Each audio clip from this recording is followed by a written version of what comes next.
If you like this podcast, share it with your friends. You can follow us on social media either on Facebook or on Twitter at cleverramblings. If you have any feedback or comments, please mail us at cleverramblings@gmail.com or visit our website cleverramblings.weebly.com. As always, we really appreciate you listening, and now enjoy today's podcast.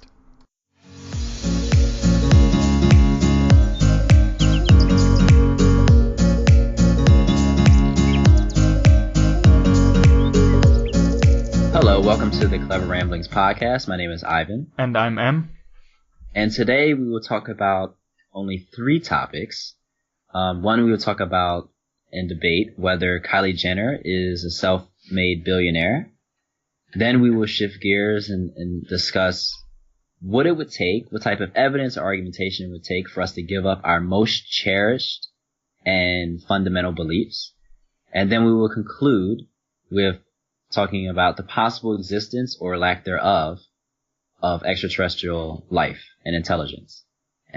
You wanted to talk about Kylie Jenner, and the Kardashians, so I'll let you. It's not that I'm like a big fan. Just to make it clear at the beginning. You know you really like you like the Kardashians. We'll see during the conversation how much I really like them. Do you watch the show? Of course, I don't even know if it's on in Germany, to be honest. Maybe on MTV or something, but I never watch it, so I can't tell you. Well, doesn't matter. So, Okay, you're right. As probably a lot of people heard in the social media or on the news, that she's about to be the youngest billionaire ever. So in the whole history of humanity, she's, I think, 100 million dollars short. So that means that probably in the next couple of months or years, she's gonna be a billionaire, and she's only 20 years old, so very, very young. And now this is this big topic, and everyone is of course going crazy about it because it's one of the Kardashians. And the really stupid thing that I saw is that fans of her started a GoFundMe campaign to get the last $100 million she needs to become a billionaire, giving her money just so she can be called a billionaire. And I think that's very, very stupid. And I saw a great point on the internet or in social media. I don't remember who exactly said that, but he said like, the money that she's getting just from the GoFundMe campaign could go to some more important things, like supporting like the families in Syria where there's civil war, or like healthcare or stuff like that, infrastructure, instead of giving her just $100 million more of money just so she can be called a billionaire. But she has so much money, she can't spend this much money in her whole lifetime, and it's just a waste of money. And I really think like these people are so stupid. Why would I give her money just so she can be a billionaire? It doesn't make any sense. It doesn't change anything for her, but you give her money. So I think it's so stupid. But well, I think one that I think we've talked about this before, right? That people are like obsessed with celebrity. Yeah. Right? So it's like, this was in Forbes, right? This happened in Forbes. And I think that, like, for example, like, Forbes comes out every year with like the richest celebrities, richest hip hop artists, richest this, richest that. And people really come to these lists and care about what all these people earn. I'm not even gonna lie. Like, I look at it, I pay attention to it, but it's not like I don't obsess over it, and I damn sure ain't giving anyone any money, because I need money. Yeah. You know what I'm saying? Like, again, we need sponsors, we need, we broke out here. But anyway, like, I don't know, I think it's just this obsession with celebrity, and I think it's also because I think if it wasn't framed in Forbes that she would be the youngest, I think framing it as her being the youngest, I think people want her to have that record, right? Like, so it'd be different if, like, they said, okay, like, say she was, like, I don't know, 30 or something, like, older than the threshold to being the youngest, right? Yeah. And they say, because I think she's worth like 800 million or something like that. I think 900 millions, but yeah, something like that. So I think her business is worth like 800 million. Yeah, or something. She owns 100% of that, which is actually very, very impressive. I mean, for, you know, a lot of times celebrities don't own all of their business. Like 100%, they usually partner with someone. Yeah. But I think it's mainly driven because of that, because they don't want her to get older and then she doesn't have that record.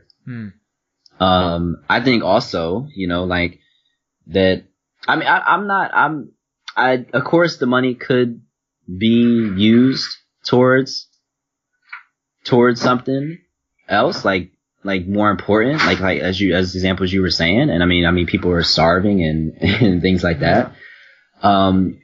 But I guess I'm not as frustrated because, like I was saying, like also I think a reason that it could be like people could be pushing it, and which, you know, in a way, like I get and I support. Like also I think part of it is because she's a woman, and so like we're so used to seeing like men being like, especially white males being like, you know, this billionaire, this billionaire, this billionaire. But can you imagine like how that could like help like somewhat like to influence and sort of what's the word I'm looking for? Like, yeah, to influence and inspire like young women to like really become business moguls and like really become huge business money making people. Because I mean, there are billionaires, like there are like quite a few women billionaires, and I think they're increasing. But I think this would somewhat also like help create a new surge. And so I think that, so there's that. So I think there's two reasons for like the upwards. It could also, it's because of the record. And two, I think it's because, honestly, no offense to you, Em, but we're kind of tired of seeing like white men win everything. Like, you know, let's mix it up. Let's put a black person in there. Let's get a female white woman who is born with a silver spoon in her mouth. To be quite honest, that's another point. I get. But that's the debate about her being self-made, right? Yeah, but still, not say she's you self-made. think like she had the same conditions as like a normal white woman who looks up to her and thinks I could be a billionaire? Most certainly not. She had like this whole Kardashian empire, and she sold like lipstick and all these things, and that's just is selling that great because she's a Kardashian and everyone is obsessed about the Kardashian, and that's why she's making so much fucking money. And I don't know if that really inspires other women. I think if you have a real self-made woman who made it from scrap and did some really great things, and by this she amounted this vast amount of money, then I'll be like, yeah, go for all it. Maybe I wouldn't also say don't spend money for her to get like the last 100 million, because 900 million is already really much money, but I think that would inspire more women than comparing to. Yeah. Well, yeah, I agree that would be a better story. But I'm saying like what I mean by like, it would be a great thing, I think, for women in general, is that it's like, it would be someone that it would happen to, right? Like, I don't think really a lot of women are looking at the self-made part and be like, oh, like she's really self-made. I think it's just kind of like seeing, like, maybe hope is too much of a strong word, but like, you know what I'm saying? Seeing that it can happen. Right? And if she can have this record, then it could give them a lot of confidence. You know what I mean? I'm not like, I'm definitely against, like I said, I'm against giving the 100 million. Cause I think she's gonna become a billionaire on her own. Especially if she's amassed that much money this quickly. I mean, it's not going to take her that much to get. She just started this business, I believe, like maybe like 3 years. I mean, less than 3 years ago. I'm not, you know, I don't know, but I think it was like less than 3 years ago. Yeah. And so I think I think overall it's a positive thing for women, even if she's not self-made, and there are women who are doing much more groundbreaking and groundwork and really overcoming more obstacles than she is. I still think it's a positive thing. The same way, like in a similar way, like Obama, right? Like Obama didn't come from nothing, right? He's not a black person that became president and he was like super hood or super, you know, quote unquote black or, you know, speaking the language of specifically like black people all the time. I mean, he had his moments. So, but he came up pretty I mean, he didn't have it like easy, but he went to Harvard, he went to all these stuff. He was in like more affluent social circles, right? And I don't think he was, I don't really know his life story, but you know what I'm saying? He wasn't like the black, from rags to riches story. Yeah. Right? But still him becoming a president, first black president, even though like, he wasn't this criminal turned blah, blah, like, president or just, suffering, disenfranchised poor black person become president, he was still black and he became president. So he still was a symbol, even though, and I think that sets the stage for other black people who probably come from lesser means than him to feel like they have a shot. And I think it's a similar vein with Kylie, that even though, yes, like I would definitely say, I would say, oh, would it have been cool if it was someone who may have, come from nothing? Yes, but I think it's still a symbol. It's more of the symbol of it. I don't think it's necessarily her as a person as much as what she's representing. But I think comparing becoming the president to comparing getting a lot of money, it's like comparing apples and oranges. I think it's way harder to become the president if you're black or white, if you're like elitist or like totally poor. It's way harder than if you grow up in a family that already has that amount of money and you just take advantage of that and become a marketing genius and marketing your shit because of your family is famous. I think that's totally different from a black president that had also to work hard just to go from, like, I don't know if he's really go to Harvard. I don't know his history, but Obama, I think he went to Harvard Law School. Yeah, but still, from how many people go to Harvard Law School and how many of them become the president, I don't know the number, but probably not very many. So a lot of the presidents have been from Ivy League schools. But still, the amount of students that go there and the amount of presidents is like so. Yeah, it's. So I think you can't really compare that. Yeah, but I wasn't trying to I'm saying, that's what I said, like not, I think I sort of like prefaced it as saying like not the same comparison. I was just giving you sort of like another story that I was trying to emphasize my point.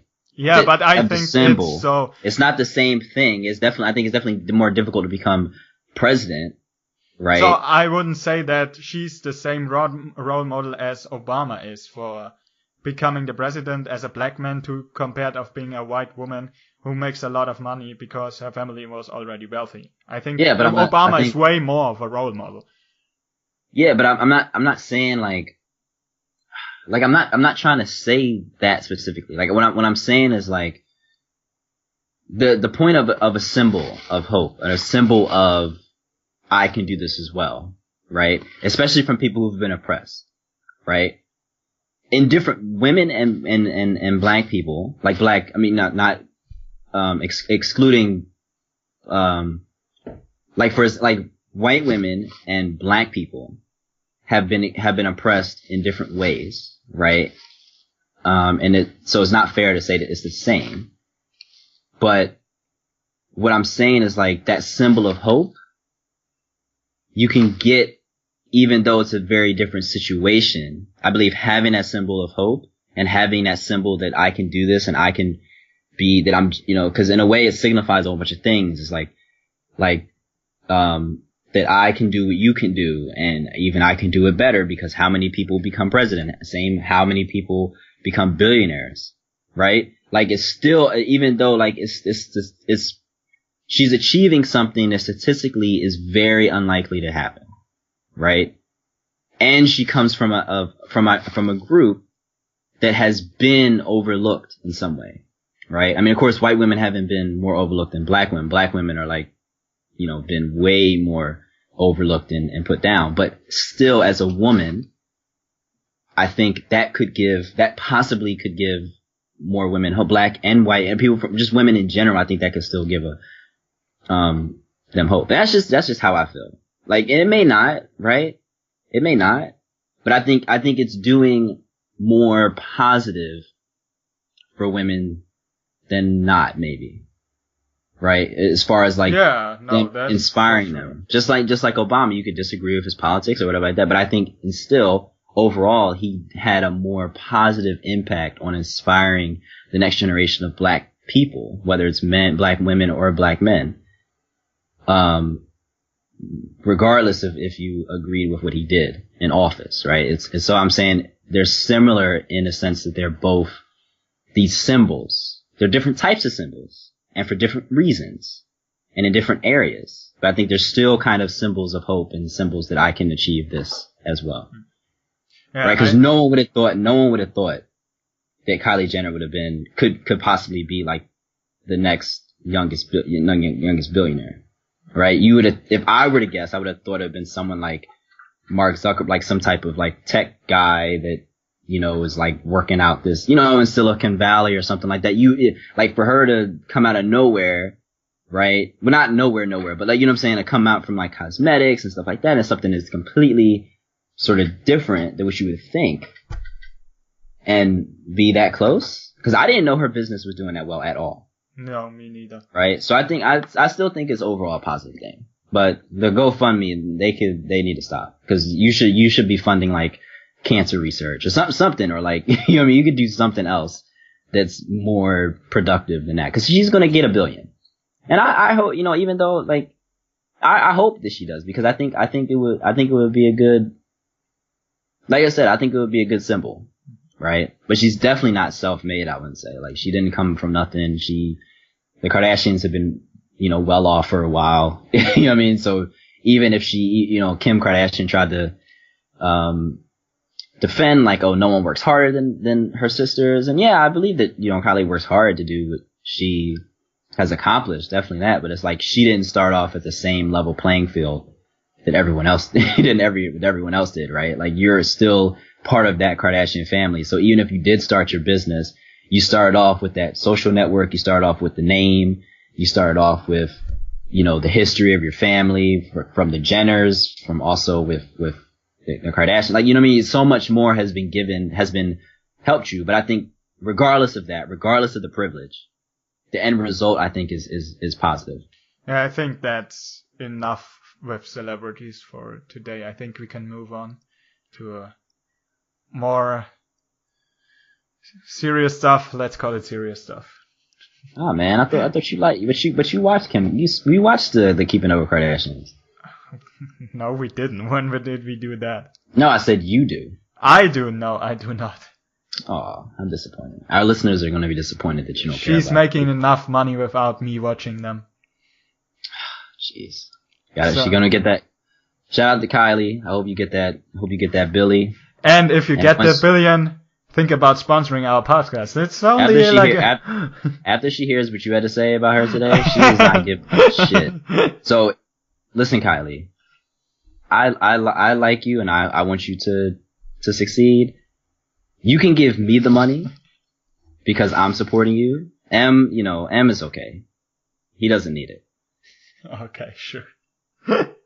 Okay, yeah, let's go to our second topic. So I was listening to this podcast that I really like, called the Rationally Speaking podcast. So I would encourage anyone to listen to that. It's headed by, I think her name is Julia Galliff or something like that. We'll put the link in there. But she's really, really brilliant philosophy person, and she just invites different people to talk about different topics, and basically the focus is like, what is the boundary between reason and nonsense? And she really cares about like discussing these really big topics about rationality.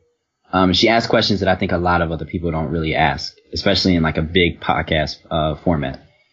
And so I forget which exact podcast this was, but basically what she was asking this her guest was, if like what basically like we all have beliefs, right? So for example, we're both scientists, so we strongly believe and strongly assume that empiricism, right, collecting data and evidence, is fundamental to like gaining knowledge and wisdom, right? So that's like our core beliefs that we would believe. And I don't think any of us would ever say, oh, we don't care about evidence, right? It's just too ingrained in us to do that. Yeah. Right? So she asked basically this guy, like, what beliefs, what would be the last beliefs that you would give up? Right? So what would you need to see evidence against, or what would need to happen for you to give up your most cherished beliefs? Yeah. So what are your most cherished beliefs? I think my most cherished belief is that advances in whatever kind of or in whatever part of society is mostly achieving by gaining more and more knowledge. So basically science based on knowledge, or the technology based on knowledge, all the real important things like in politics or something about facts and knowledge. I would take a lot of convincing to convince me otherwise, that knowledge is not all. I think that knowledge is one of the most important thing, if not the most important thing, for humans to advance. So I guess my most cherished belief is that you should be like that everything kind of exists in some way. So it's the idea of like modal realism, which is like this sort of philosophical belief that basically kind of any reality that can sort of be conceived of somehow exists in some way. Right? Mm-hmm. It may not be in our universe. So for example, when we make models of the universe, like, physicists do, things and, their equations and stuff, or when we do, like when I do neuroscience research or when you do genetic stuff, right? The hypotheses or the theories that we propose, and when we find out that they're false, I believe they're true in some other reality. Like basically the idea is I don't believe that this reality that we're living in now, this universe, is the only one. And I think that's one of my most cherished beliefs, that I believe there's so much more to reality than we could ever imagine. Because I heard this great quote by physicist Lawrence Krauss, that he said, like, the universe is so much more imaginative than we are. Yeah. And I just believe that's true. I would extend that just to reality in general. I believe that reality is amazing, and there's no way that we're getting all of it. And so I think there's a space for everything. So I would never discount that. I would never say that anything doesn't exist in some way. Well, as a species on the planet that has a specific niche that we are good in, maybe we don't see other realities. I don't know who said that. It was a TED Talk, and a great quote, I think, was, reality are only the illusions we agree on. And that's like so true, yeah. I think, because the only thing like we are tuned to do is like survive in the environment we live in. We evolved to do that. We not evolved to do high mathematics or high physics or see these others reality that don't affect our survival. So I don't think you could ever go against your point that you think that everything else that could exist exists. How could you disprove that? I don't know. That's like really hard to do. You can say like, no, I just see the world as it is. Thus, it has to be the way it is. Yeah, like I said, we are only fine-tuned to perceive the reality we think is reality because it helps us survive. Basically we're just animals like any other else, just highly developed. And so our goal is also to survive and reproduce, and that's it. Not do like complicated stuff, see other things that are not important for survival or reproduction. So, well, yeah. But I would say that a lot of people don't think that way. Mm. Like they don't think in the sense of that, like the reality is only illusions that we agree upon. Mm-hmm. And you can hear this a lot when scientists talk, when even philosophers talk, like just when intellectuals or even not even intellectuals, just people in general, where you get like their beliefs and what they think happens. Like people believe in like they have a certain model of reality. Yeah. Right? That they believe exists and other ones don't. So whether it's in science or if it's religion, if you are of a particular faith, you don't necessarily believe, like in in most cases, you don't believe like that other religions are also true, right? You believe yours is. Yeah. Right? And so you would discount, you would say, no, there's no way in any possibility that this other explanation or reality exists. So I would say most people don't look at reality as illusion. They believe that if I collect this data, or if I read these texts, or if I argue this way and blah, blah, blah, like that it's real. Right? Yeah. And so like, and I would even extend it like, cause it gets kind of weird, right? For me, like I would say there's even like the logic we use is not necessarily absolute logic. No. Right? It's human logic. Yeah. Right? And I think that some people would argue, no, logic is universal. And I'm like, well, it's easy to say when we haven't met any other beings that maybe have different logic than we do. Yeah. Right? And so I would even say there's a universe that uses different logic, different laws of physics, that there's a universe that doesn't have a logic. Or maybe its logic is not having logic. Like like what I'm saying, any way you can configure it.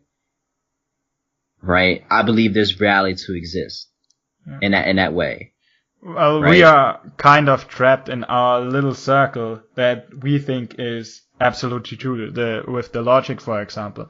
Just right. because we don't know other rules to physics or something like that doesn't mean they don't exist. If they are plausible or if they are possible, then just because we don't see them in our everyday life, it doesn't mean they are not true. Imagine quantum theory, for example. Like, it's crazy thinking about that being at two states at once, for example. How does we see that in our everyday life? We don't. But it exists, so take this a step further. Why wouldn't that exist then just because we don't see it? Right. And so I would say that I don't really know what type of evidence or any type of argument they would argue me out of it. Like, it's the same way for like the existence of God. Like, I think, like, if I believe in something that's greater than us, right? I don't care to necessarily describe what it is, and it's not necessarily from a particular religion or anything. But, like, I feel like sometimes you can't, like, certain things you can't necessarily, you won't be able to argue me down and not, like, I don't think there's anything that someone could say that would make me not believe in modal realism. Right? Like, I don't think that's when I'm like, that's just why it's my most cherished, but I can't think of it. But same reason. If there's hard proof evidence, would you go away from your belief? Let's not talk about what the evidence would be, just if there's real proof, like here's why it doesn't work and you seeing it. But how would you prove that realities don't exist? Because you can always come with the argument that just the tools we're using are just not universal. You can always box us in to we're only seeing a small slice of reality because we have minds that are not designed necessarily to understand all of reality, right? You can always make this argument, even if you make us like, ultra intelligent with artificial intelligence. Even artificial intelligence may only be able to see certain things in reality we can't see, right? But it may still miss the entire picture. Only thing that would be able to see all, like, everything would be like a god, like an omniscient. But then you would hold onto it even if there's a mass amount of evidence, just because there's this slight possibility that it could be true. Yeah, because that the probability of that is above zero, which means it's still possible. Right? Okay. If anything, no matter how unlikely something is, right? This is what the people also you have to understand about probability, right? Is that if say it's very unlikely that I'm going to like catch this disease, right? If the probability is above zero, then you can catch it. So if you catch it, you're just very unlucky. Right? It doesn't, like, people are like, oh, it was very rare this is going to happen, so it's no way, and then they get it and they don't understand. It's like, no, it's because it's just unlikely. It doesn't mean it's never going to happen. Right? So if the probability is above zero, I would never go against it. You can go with that argument against everything. Exactly. Against everything that humanity ever discovered. You could say all the science is wrong so far, as like evolution isn't true. You could go like, this is like a risky argument, to be honest. This is why, right? I don't believe that. I guess another one of my most cherished beliefs that will never actually achieve absolute truth. I believe it exists, but I don't believe we'll ever attain it. Because I run with this argument to everything. That because because the probability will never be zero that something is the case, something else is the case, and you can never have complete certainty, that there's always room for something to be different. And that's kind of what led into my modal realism belief. I just pretend, so I'm a scientist, right? I really, in my, next life, I'll be like purely a philosopher. But when I'm doing science, I pretend that we can get the truth to something, right? I sort of shut my philosophical part of my brain down and just focus on just science and what we're doing, the tools we're doing. But right? If science works in a practical way, isn't it then the absolute truth? If we make medicine, for example, and it works, isn't that like the science behind that achieve the absolute truth of how to combat any bugs?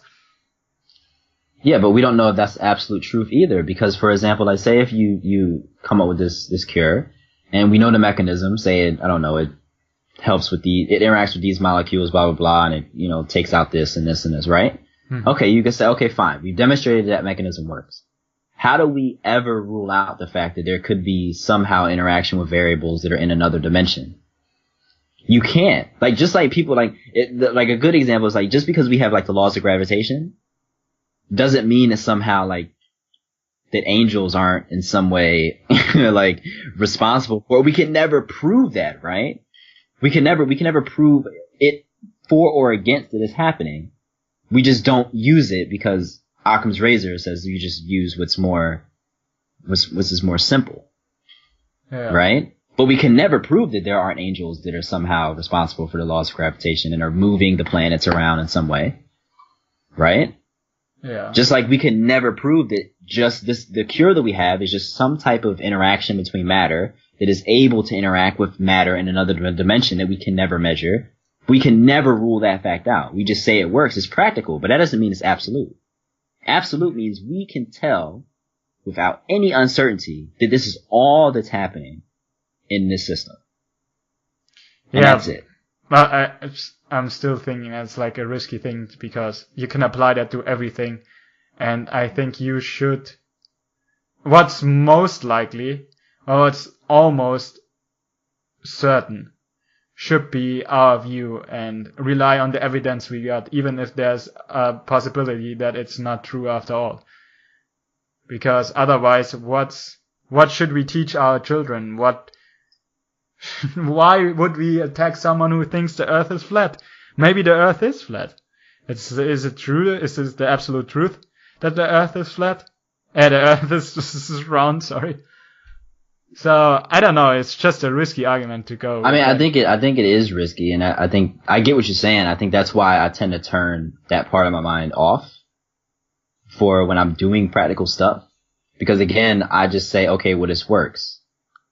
But I would never say that we've attained the truth of it, right? Like, I believe you can teach children, like, that, first of all, most people aren't going to accept modal realism, or even the version of it that I'm proposing, right? Mm. Right? So, therefore, we're okay. Like, even if you have kids that have your genes, most of them aren't going to be like, okay, modal realism is the shit, right? They're going to be like, fuck that. We're just going to we're just going to go based on what, empirically seems to be right? So most people just won't come up, so it won't really bother them. Yeah. Right?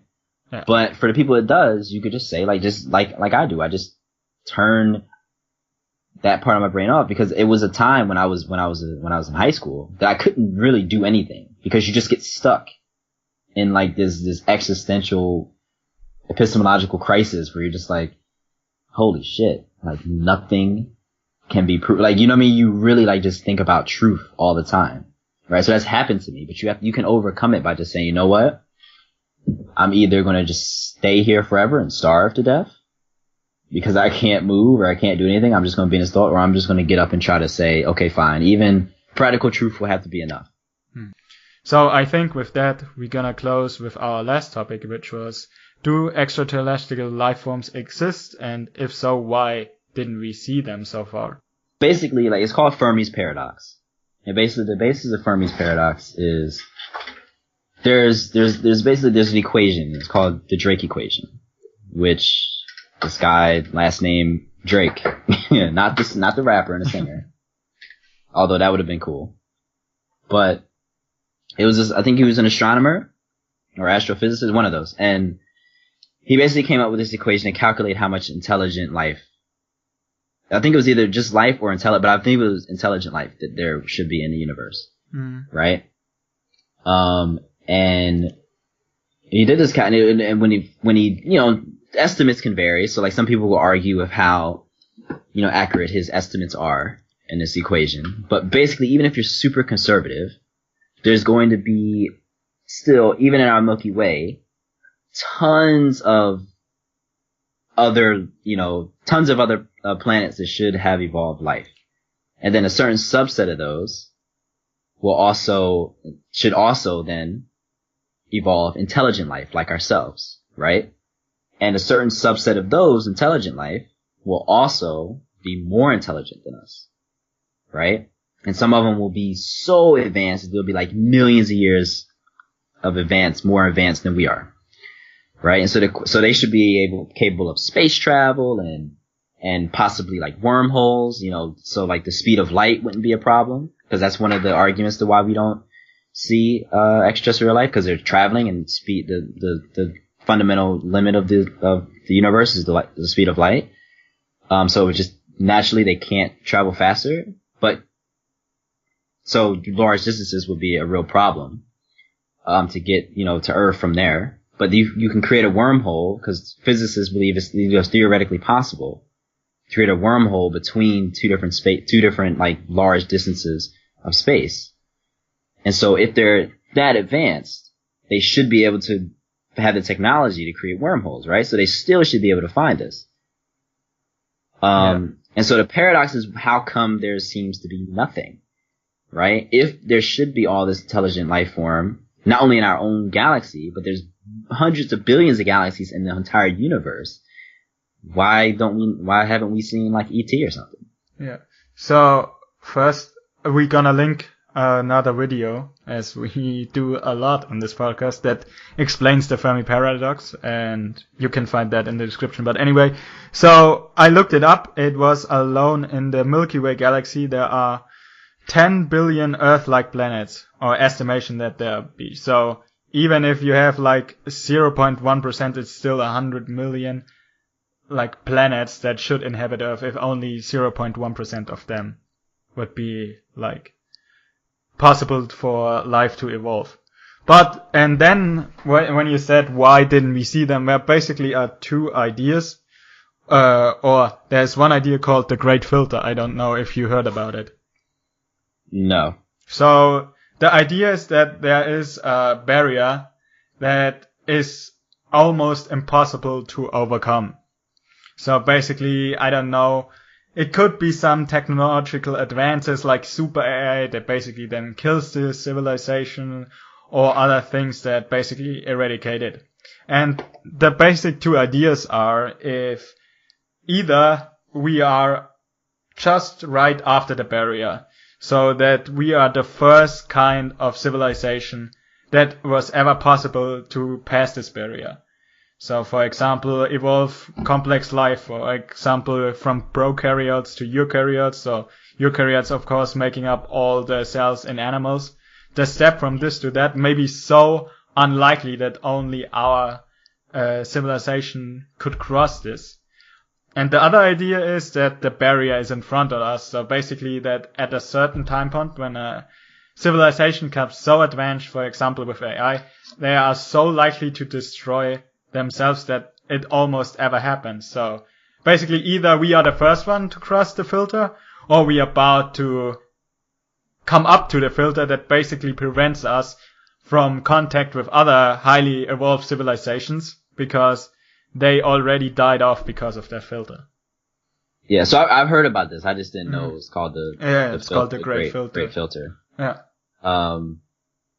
But one, I mean, do people give a reason why they're like, of course, like, you create like an AI, but still the difference is there's variation in evolution, right? That's the key to evolution, right? Yeah, but And if you are at a certain point of evolution, it doesn't matter which way you evolve, let's call it like that. When you're that advanced, you're so likely to discover this, whatever that leads to then the certain death of the civilization. It doesn't depend how you get there, but at a certain point, you just are so likely to get there that it doesn't matter where you come from, if you know what I mean. Yeah, but again, I think probability. What's the probability that they're all making a similar type of artificial intelligence? At least one of them probably would have got or some type, they would evolve some type of technology or intelligence that would have gotten past this filter. Are they saying it's like a law of intelligence that once it gets to a certain point, it always destroys itself? Cause I'm kind of like, I wouldn't buy that there's this law of intelligence that after you get to this certain point, it's always sort of, it always destroys doesn't itself. have to be AI. It's also because I also, when I researched for that topic, saw that there are basically 3 characterizations of civilization from 1 to 3. And the type 3 civilization is to control the whole energy of a galaxy. And this could also be like this great filter that if you do that, you're most likely to die because, I don't know, the energy just gets out of hand or whatever. It doesn't have to be AI. This just was an example by me. There could be totally other stuff that could be the great filter. Is this argument of Civilization 3.0, is this from Michio Kaku? No, I don't think so. Okay.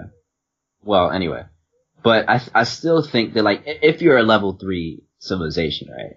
Yeah. Why is it still the point that all of them had to find a way to destroy themselves? I don't know. Right? That's basically what we're gonna find out if the great filter is ahead of us.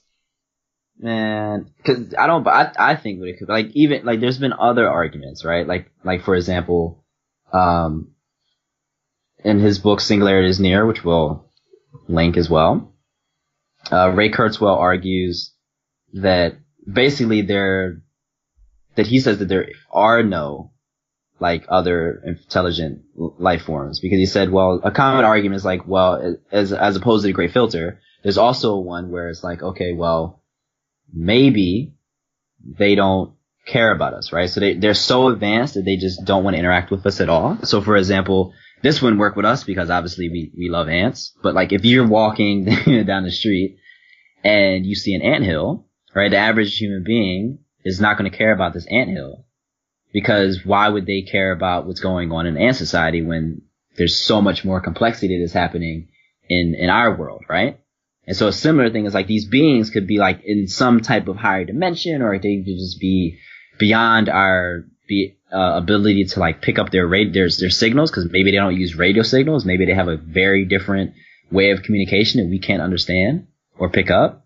And so maybe they don't care about us. So they just don't bother interacting with us because we're not advanced enough. But again, to the probability, then what's the probability that if there are so many advanced societies, why is no one interested in contacting us? And that's what Ray Kurzweil argued. He said the probability that all of them make that same decision is unlikely as well.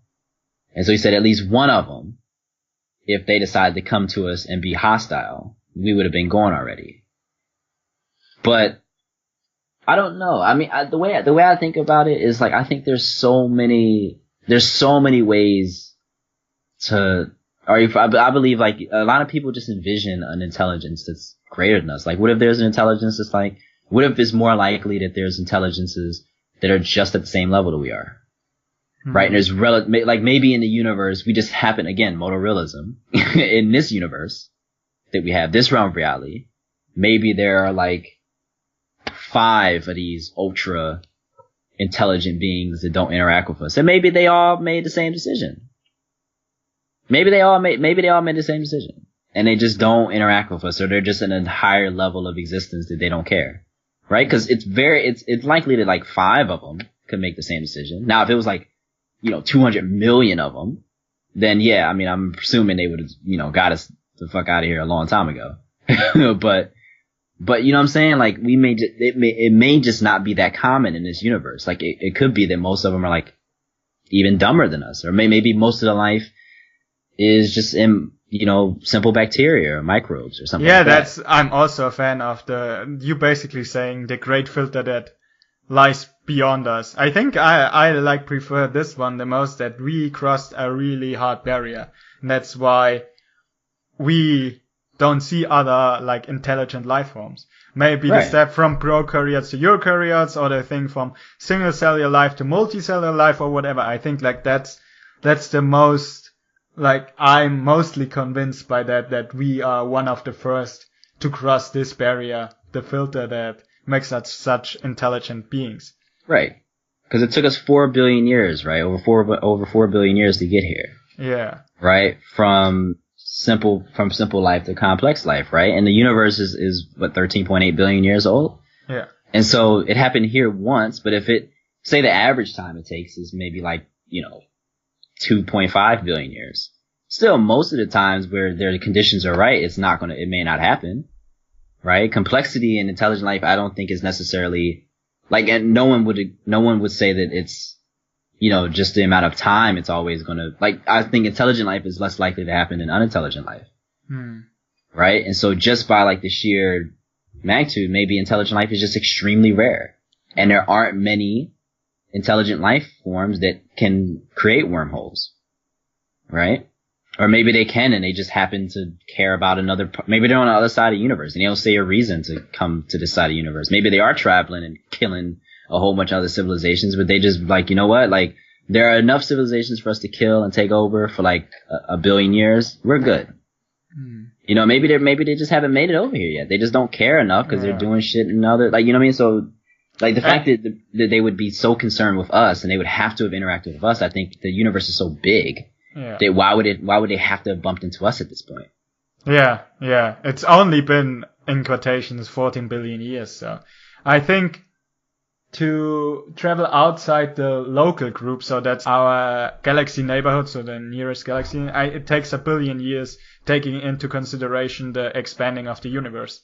So for basically to go outside the local group, it already would take 1 billion years. And it's only been 13.8 billion years since the Big Bang. So yeah, it could be that the ones that also made the step, so again to the great filter before, also they crossed the first filter that we also crossed. Maybe they are so far away from us that they just haven't made it yet. Yeah, maybe they can travel faster than the speed of light. Maybe they can't make wormholes, but they can travel faster than the speed of light somehow. But that doesn't necessarily mean that they can get here instantly. Maybe they can just travel just faster than the speed of light. Yeah.